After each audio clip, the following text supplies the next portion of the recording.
Ici, je vais te montrer le théorème de Baire, qui est un théorème extrêmement fort, extrêmement pratique pour la plupart des espaces vectoriels réels ou normés.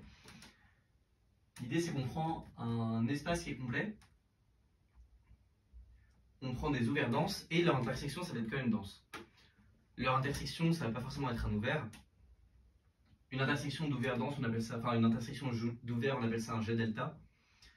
Et donc ce que ça dit, c'est que si je prends une intersection de G delta dense, alors ça reste un G delta dense. Ok, un ouvert dense, c'est un G delta dense parce que c'est l'intersection de lui avec lui-même. Et si je prends une intersection dénombrable, l'intersection dénombrable, c'est encore une intersection dénombrable. Moralité, une intersection dénombrable ouvert dense, c'est un G delta dense.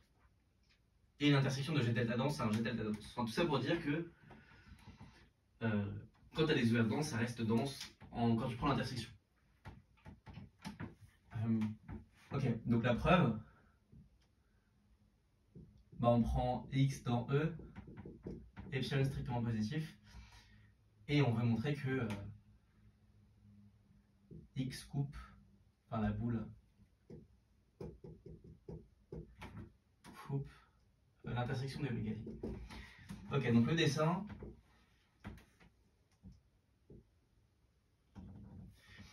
Si on a x ici, on a epsilon là. Et l'idée de ce qu'on va faire, c'est qu'on va dire, bon bah, je prends mon oméga 0, mes oméga ils sont triés par l'ordre sur n. Je prends oméga 0, il va couper x. Sauf que oméga 0, il est ouvert. Donc j'ai une nouvelle boule ici. Voilà. Là, j'ai une boule que j'ai appelée V1 qui est incluse dans oméga 1. Maintenant, ce que je dis, c'est que j'ai créé un nouvel ouvert. Donc, comme oméga 1, il est... comme oméga 2, le deuxième ouvert dense, c'est un ouvert dense, bah, j'ai encore une boule qui est incluse là. Enfin, j'ai encore un point qui est inclus là. Et comme il est ouvert, j'ai une boule autour. Ça me crée un deuxième ouvert. Et ce qu'il faut montrer, c'est que, sous certaines conditions sur le rayon des ouverts, ok, là je suppose que V1, il va être, on va supposer diam de VI plus petit que 1 sur I. Pourquoi on fait cette condition? On fait cette condition pour que le centre des boules converge.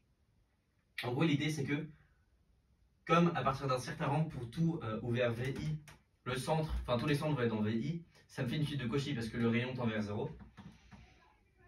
Donc l'idée c'est que ça converge vers un certain point, que je vais appeler Y. Et ce point-là, il est dans l'intersection de tous les oméga i. Voilà. Donc je vais juste rédiger ça. Il y a des détails un peu techniques, un peu embêtants sur... faut considérer l'adhérence parce que sinon l'intersection, c'est pas forcément dans tous les oméga i. Mais l'idée c'est ça, c'est on continue de construire des ouverts et on regarde ce qui se passe.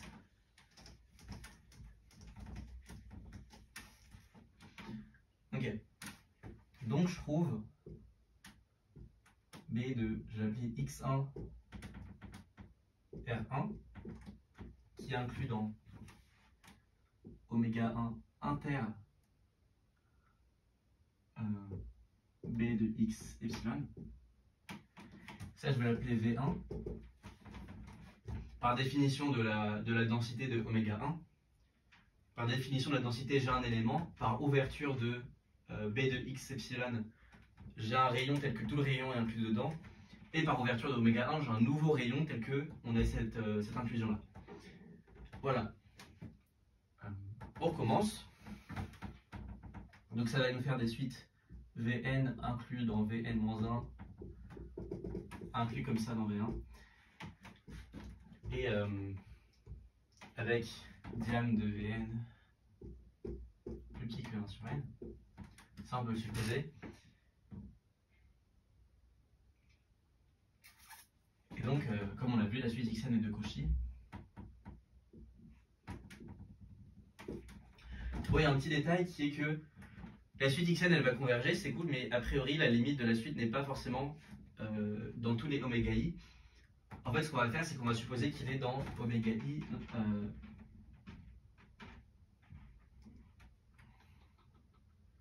on a envie de supposer qu'il y a une distance de sécurité pour être sûr que la limite est dans oméga i. En gros, on veut que ça, que VI bar se soit inclus dans oméga 1 et B de x epsilon. ce qui est tout le temps possible, juste en réduisant le rayon. Si on a une boule qui marche pour un certain R1, on divise le R1 par 2 et comme ça on a que l'adhérence elle est incluse dans la boule de R1 qui est elle-même incluse dans ça.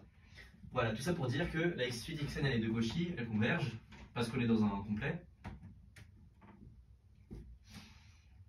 Et ce qu'on a c'est que xn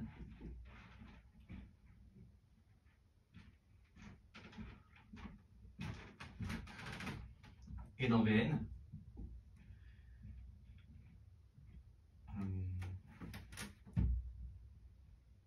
Alors, j'ai fixé un i.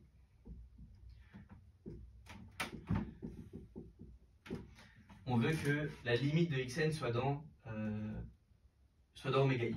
Sauf que voilà, xn c'est dans vi bar, et ça c'est inclus dans oméga i, avec l'hypothèse en plus qu'on a rajoutée ici, et donc lim de xn,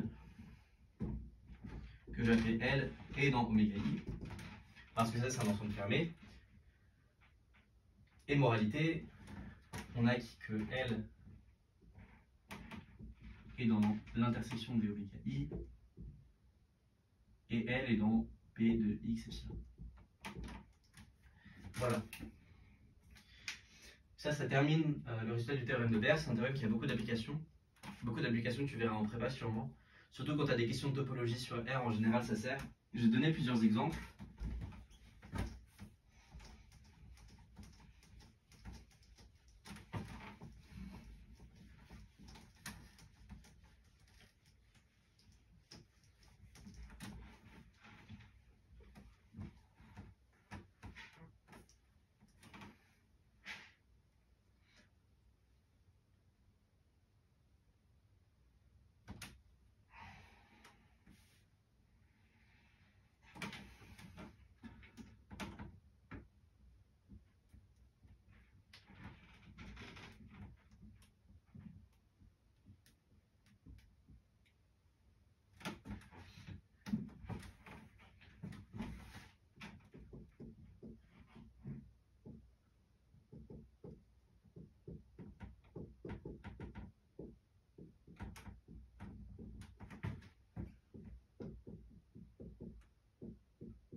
Le premier énoncé que je vais essayer de montrer avec le théorème de Baire, il est plutôt classique.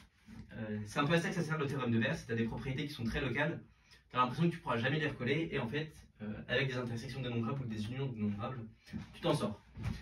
Donc là, la propriété qui est locale, c'est que localement, ma fonction f, elle est polynomiale, c'est-à-dire que sa dérivée à un certain point est nulle, et j'ai envie de montrer que c'est une propriété globale, que f est complètement polynomiale. Donc je ne l'ai pas dit, mais le théorème de Baire, ça peut se reformuler d'une autre manière. C'est comme le théorème de Borel-Lebesgue, tu peux soit le formuler comme ça, ou soit tu dis que si tu as une union pour i dans n de fi, ça c'est fermé, d'intérieur vide. Ok, parce que c'est le complémentaire d'un ouvert dense. Alors ça, c'est encore d'intérieur vide. Encore une fois, on perd le fait que ce soit fermé. Voilà. Donc si on prend la contraposée, ça veut dire que si j'ai une union dénombrable de fermés qui fait un gros truc, alors il y a un fermé qui est déjà gros. Bah là on va utiliser là parce qu'on a une union de fermés qui fait un gros truc. Ce qui se passe c'est que union i dans n, x dans r,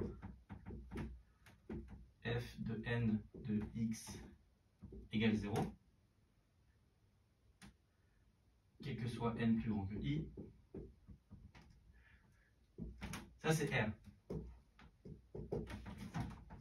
C'est R par hypothèse. Pour tout x à partir d'un rang, les dérivées n sont nulles. Donc qu'est-ce qu'on a? C'est qu'on dispose d'un intervalle AB